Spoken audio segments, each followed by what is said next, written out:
If you are new to the channel, then subscribe the channel and press the bell icon for further notification. Okay student, welcome you all to this new lecture in machine series. So today again we will be solving 5 questions starting from question number 36 to question number 40.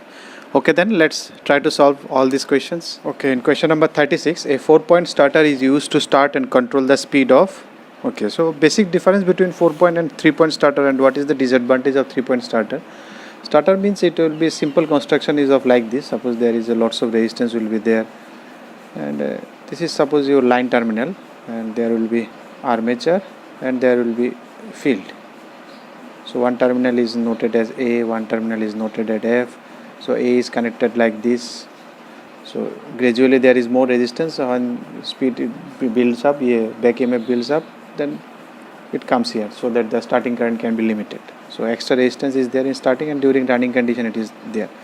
And there is a coil which is known as no bolt coil, where it becomes a magnet. So when the plunger comes here, it attracts here, so it remains on. Otherwise there is a spring, otherwise it will go back to its original position. So it will, at the end we need no resistance at the on position. So this attracts this handle, so it remains here as long as current is there. So this is connected in series with your field, you can say of this way. Now what happens, this is 3-point starter. There are 3 point L, F and A. This is your supply, plus minus, whatever. So because if you now control your field, if you weak your field, controlling means we are weakening its field, that means we are increasing the resistance. There will be resistance which you can vary in the field. So what happens, the disadvantage is this current will become very less, so that this magnetic attraction will be less, so the handle will go back there. So motor will be off unintentionally. Even if you don't want to make it off, because you are field controlling, you are making it so large resistance, so that this attraction against comes, so it doesn't hold it like this, so it go back to original position. For that purpose, this was the disadvantage of 3-point starter. So for that purpose, in 4-point, one additional point, that is R, is connected, where a resistance is connected like this. So this is one individual, and your field is now connected from here.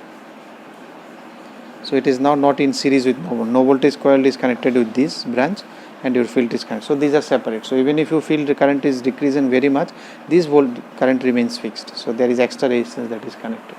So that's why it is known as 4-point starter. So you can understand 4-point starter is for DC shunt motor field control. So it is DC shunt motor field weakening control, in which we are weakening the field, so that after weakening also the handle should not go back. So that's why it is option B. Basic construction of 3-point and 4-point starter. That there are other arrangements are there also, overload coil oil are there. So I am not going for discussions on that. That's I want to make the difference between 3-point and 4-point. Now in 37, a 220 volt DC shunt motor is operating at 1440 rpm. The armature resistance is 1. The armature current is 10. If the excitation of the machine is reduced by 10%, the extra resistance to be put in the armature circuit to maintain the same speed, same torque. So you want to maintain same speed and same torque. So that you have to be careful, because your back EMF EB1 is directly proportional to N151 and N252, and your torque is also directly proportional to 5-1 IA1 by 5-2 IA2. Now because your speed you are maintaining at both these same, so N1 and N2 remains same. So 5-1, 5-2 they have given, so accordingly your EB will change. So what was the earlier EB1 when it is operating at 4040, 220 minus 10 ampere, armature current 10, armature resistance 1, so 210. So EB1 is 210. So I don't know EB2. 5-1 is suppose whatever 5-1. Now 5-2 is 10% reduced. So it became 100% to 90% now. So 0.951. So if you solve it, you will find your EB2 will be equal to, back EMF in second case it is 189 volt. Similarly here, torque 1 and torque 2, this is same, because they are maintaining same torque. So it will be same.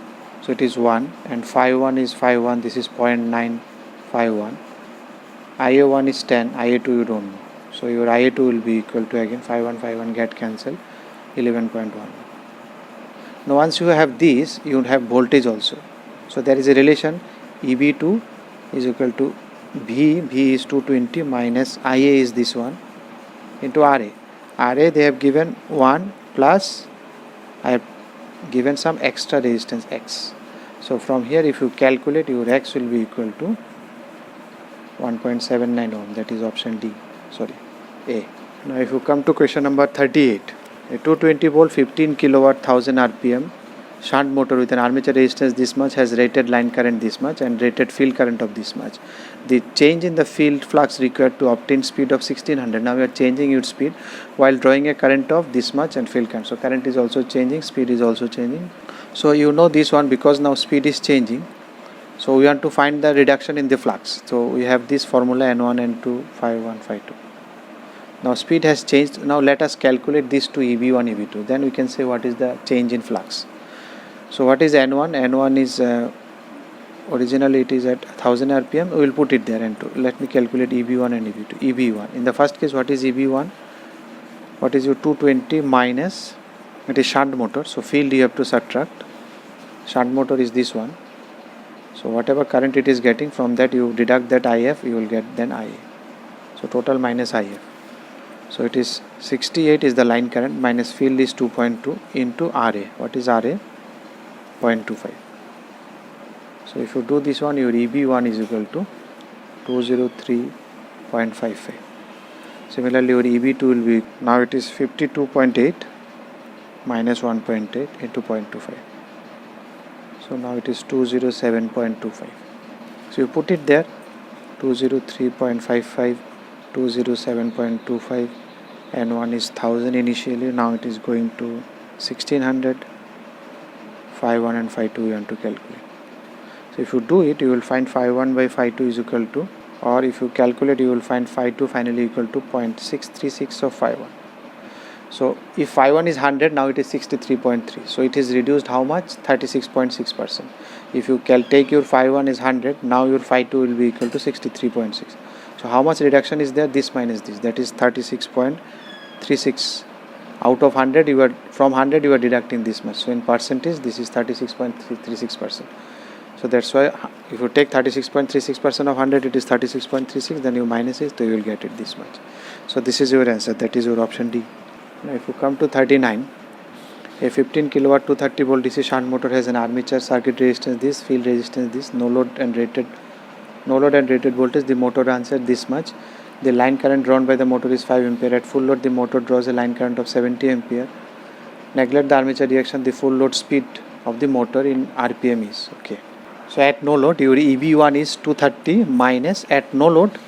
Generally we neglect this one, but they have given no load current is also they have given 5 ampere. So from that 5 ampere, actually this is your shunt motor. Similarly, you like this one, similar way. So some current will go to field. So what is your IF? IF is 230 is volt divided by 230. So supply voltage is 230. This is 230. This resistance is also 230. So IF is V by I. So it is 1 ampere. So 1 ampere you have to deduct that IF. So EB1 will be equal to, out of 5, 1 ampere is gone, multiplied by what is armature resistance? 0.4. So this is your EB1, 228.4. What is your EB2?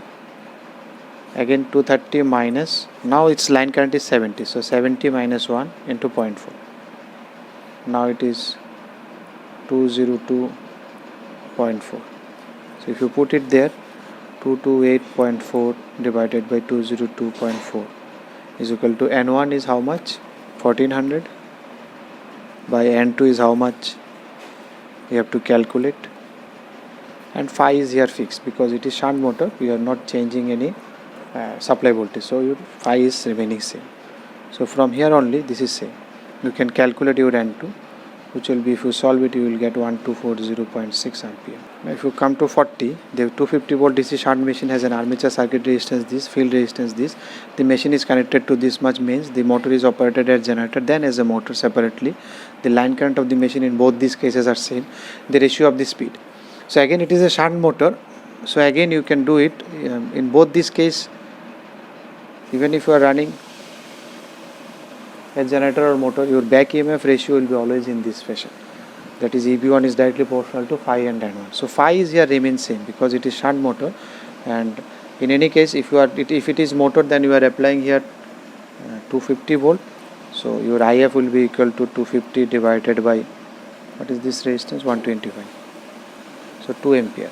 Even if it is generator also, then also this output is 250. That much 250 divided by 20, this current will come here. And in case of generator it will go out, in case of motor it will come in. That's it. So let us calculate your EB1. EB1 let me take, because they are asking is first generator. So let us consider EB1 as generator. So if it is a generator, then what is your EB? This minus this drop is equal to, so if you add 250 plus this drop, then EB will be greater because it was delivering power. So 250 plus, next this current into resistance. So what is the current? Both this case it is 50. The line current is 50, this is 50, so out of this 2 will go for its field, so 48 will be going from this armature, 52, 50 plus 2, because then if you supply 52, out of 52 2 will go, so 50 is here, so it will be 52 into RA is how much? 0.6. So in the first case it is 281.2, when it is motor, generator actually. When it is motor, you can write EV motor. Here it will be 250 minus, now this one will be higher, this one will be lower, because now we are supplying power from this side. So 250 minus this, now it is 50 out, now it is coming as 50, out of 52 is gone, now 48 is coming in the armature, 48, 50 minus 2 into 0.6, which is equal to 221.2 volt. So if we apply it there, 281.2 divided by 221.2 is equal to, your field is remaining same, and your N1 and N2. N1 is, they are asking the ratio only, not just the ratio. So if you do the ratio, N1 is to N2 will be equal to 1.271. That is your answer, 1.27. If you like the video, then press the like button and please give your valuable comments in the comment section.